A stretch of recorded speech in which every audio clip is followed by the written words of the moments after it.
and welcome to Classic Gamer 74. I'm your host, Anthony Ventrilo, and I am Alligator. And today we're going to continue with the best of the Atari 2600 series with Pitfall 2, The Lost Caverns. It is considered by many to be the greatest Atari 2600 game of all time. It scored an average 94% in ratings, according to critics, and Retro Gamer magazine called it the greatest 2600 game of all. I myself have to agree, as this game does have a lot of replayability. I've played the game several times, haven't beat it several times, me neither, but I have played it quite a few times myself. And what's interesting is this game was actually released after the 1983-84 video game crash. And it was also considered one of the last major releases that Activision made for the 2600. What set this one apart from Pitfall, right? Pitfall 1 are the improved graphics, gameplay, and sound. Now, it also had music that ran throughout the entire game, right, with a couple variations depending on where you are and what you did in the game. And best of all, the music isn't annoying, right? I would say like probably 90% of Atari games that had music, the music was just plain annoying, but this was an exception. The music actually helped the game. Now, the object of the game is to rescue Pitfall Harry's niece Rhonda, his mountain lion Quick Claw, and to get a diamond ring.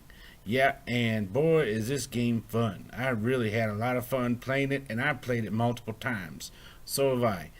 Alright, you ready to check it out? You know it. Alright, so we are going to show you this game in its entirety, so let's get started. Yeah. Alright, so let's get going. Would you like to do the honors? Oh, you better believe it. I love this game, and I'm very happy to be the one to guide us from beginning to end in this game. Okay, so let's just start with a quick disclaimer. We are showing you how to get through the game the quickest.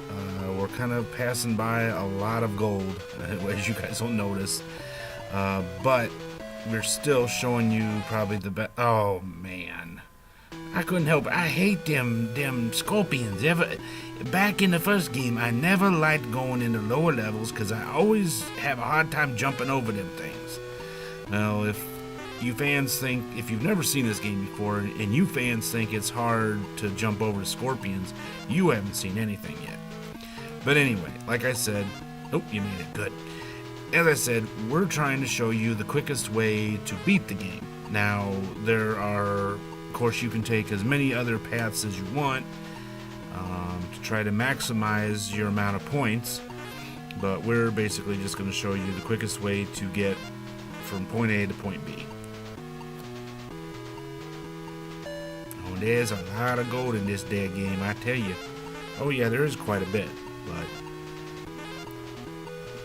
you sure like jumping, don't you? Oh yeah, it's fun to jump in.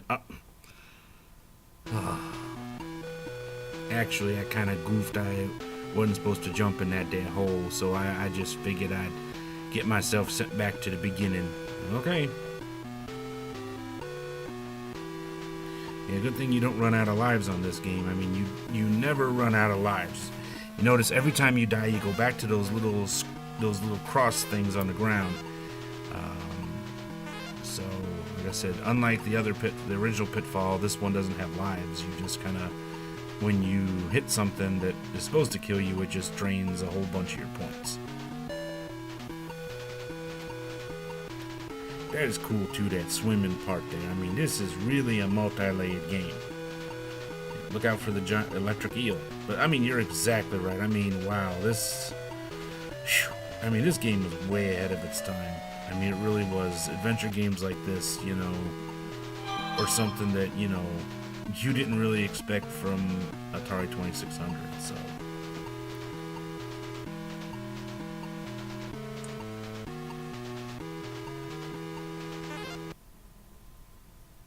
Oh, you did it again. I tell you, I did. Oh, I can't stand them scorpions. Like I said, we were going to show you how to get through the game. We didn't say we do it flawlessly. So, okay, here we go again.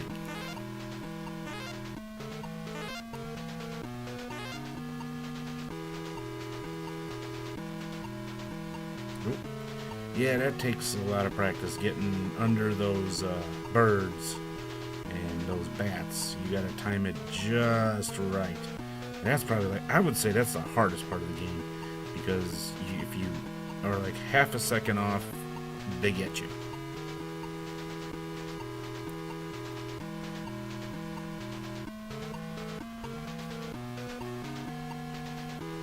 Okay. Alright.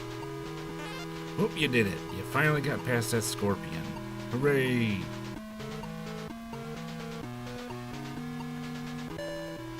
Now see that cross down there at the bottom? And when he touches it, and if he happens to die, he will go back to that point. So you have like little, like bookmarks you have in like an audiobook. You have those little, you set those things there. So, I mean, you can start right back. It's almost like a save game, kind of, sort of, that would come later. Now, you'll notice, yeah, he's going through missing a lot of, going to be missing gold and missing some stuff. But again, he is showing you the quickest way to beat the game. So, I mean, if you're one of those people that, when you play the game yourself, you could go through and pick up all that stuff. But like I said, we're just trying to get you through the game as quickly as possible.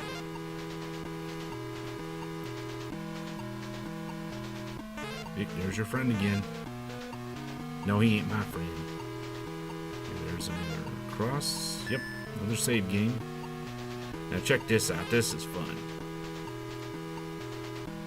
Oh, wow. You remember that book that came out when we was kids called The Red Balloon? Actually, that book came out a long time before we were kids. Oh, okay, but anyway, I read it when I was a kid, and so did I. Remember that part in the book when Pascal did that floating thing? Oh, yep. Oh, check it out. There's Rhonda. Oh, nice job.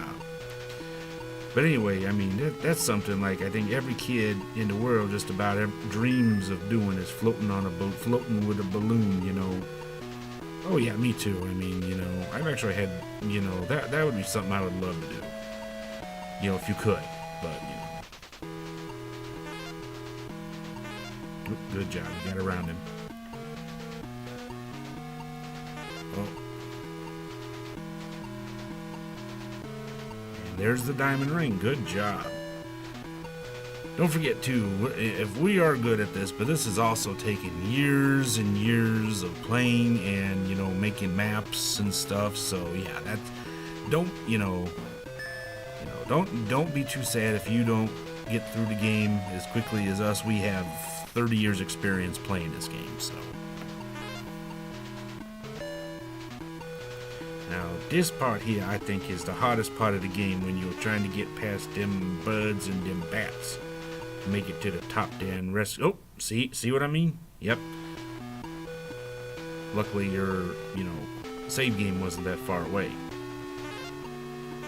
Yeah, it takes practice, I tell you, to know exactly what exact time to go under those birds, with their wings and stuff. I mean, see, just like that. Whew.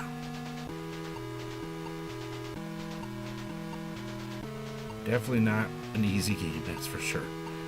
This is not your typical space shooter, side scroller. This is a game that takes a lot of practice. A lot of patience. I can tell you there have been times when I was a kid that I made it so far, and then a bat or a bird would hit me, and then I would just get so mad and turn the game off. Oh, me too, I tell you. That's how you learn a game like this, just practice. I mean, how long did it take you before you beat it the first time? Oh gee, I'd say about 6 months. Yeah, me too. I mean, I didn't play it every single day, but, as often as I possibly could. But yeah, it took me about the same amount of time before I finally, saved Rhonda and Quick Claw and got the diamond ring, so.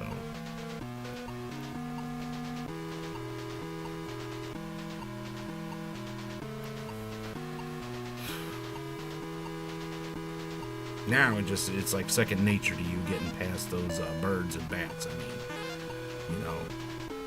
Yeah, but like you said, it's been from playing this game for all these years, and they sure don't put enough of those X's or crosses there in the game enough, I tell you.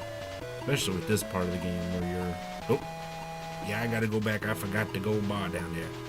Yeah, notice it's all gold bars. I mean, not like in Pitfall 1 where you had money bags and silver bars, gold bars, and you know, it's just all about gold in this game.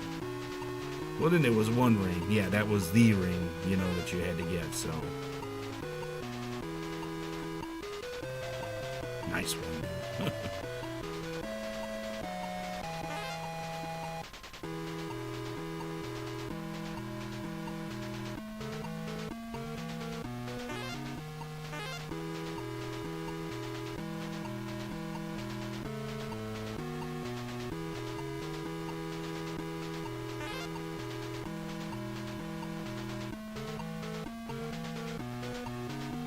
Yeah, I'm not saying much now, and I don't want to break his concentration because this is probably a really big turning point of the game, so.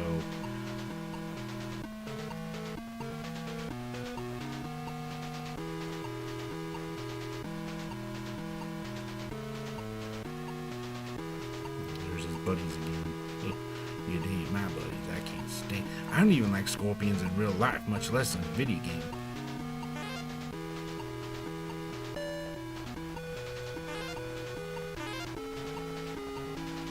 They sure move a lot in this game, but I tell you, in real life, they don't move much. I mean, you know.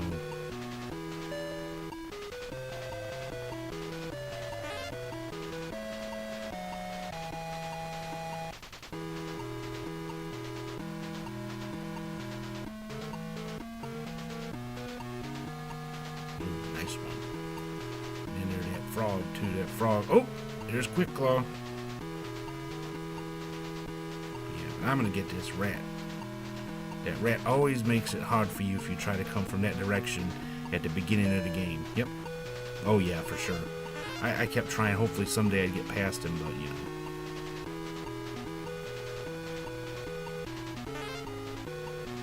And you did it. Congratulations. Oh yeah. If you're able to beat the game with a score of 99,000 points, and as you can see we were roughly about 1,000 points short of that, you could take a picture of the screen and send it in there to Activision and you could get a Cliffhangers patch.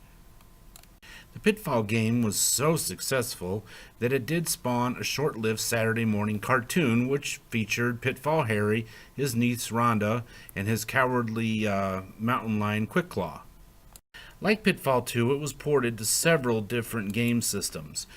This one was ported to the Atari 5200, which actually had additional game footage to it, the ColecoVision, Tandy Color Computer, Apple II, Atari 8-bit family, MSX, Commodore 64, and the PC booter. So this game is available in several different formats. And like Pitfall 1, the gameplay is pretty much identical. Oh yeah, it sure is. Now if you head over to our Facebook page, I'll show you a quick compilation on there of different versions of the game, and you'll see just how similar the games were. Again, you got to give credit to David Crane and Activision for making this game pretty much the same for everybody, no matter where you played it on. Totally agree with that. Alright, well that brings us to the end of Classic Gamer 74. I want to thank each and every one of you for stopping by. If you liked today's video, give us a big thumbs up and don't forget to subscribe if you haven't already. Favorite video game that you'd like to see reviewed on our channel, or even a genre of video games, let us know in the comments section below, and who knows, it may be the subject of an upcoming episode. Well, this has been Anthony Ventrilo and Alligator, and we will see you in the next episode. Until then, have a great day. Goodbye!